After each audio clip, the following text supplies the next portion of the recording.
2026 সালের ফিফা বিশ্বকাপের টিকিট প্রিসেলে শুরুতেই ঢল নামল বিশ্বব্যাপী ফুটবল সমর্থকদের। মাত্র 24 ঘন্টার মধ্যে ফিফার হাতে পৌঁছেছে 15 লাখেরও বেশি আবেদন 210টি দেশের সমর্থকদের পক্ষ থেকে। সবচেয়ে বেশি চাহিদা এসেছে আয়োজক 3 দেশ যুক্তরাষ্ট্র, মেক্সিকো ও কানাডা।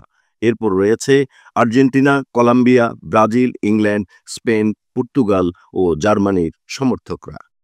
2026 বিশ্বকাপ প্রথমবারের মতো 48 দলের, যেখানে 16 শহরে অনুষ্ঠিত হবে 104টি ম্যাচ। ফিফা জানিয়েছে এই বিশ্বকাপের টিকিটে আগ্রহ অভূতপূর্ব।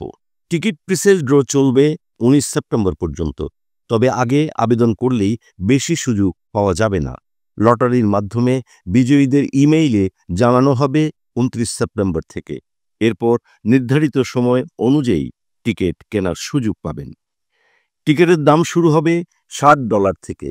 তবে ফিফা প্রথম ধাপে ডাইনামিক প্রাইসিং চালাবে, অর্থাৎ চাহিদা অনুযায়ী দাম পরিবর্তিত হবে। অক্টোবর থেকে শুরু হবে পরবর্তী ধাপের টিকিট বিক্রি। বিশ্বকাপ 2026-এর টিকিটের জন্য কি আপনারাও আবেদন করেছেন? আপনার দলকে নিয়ে উত্তেজনা কেমন? কমেন্টে জানান।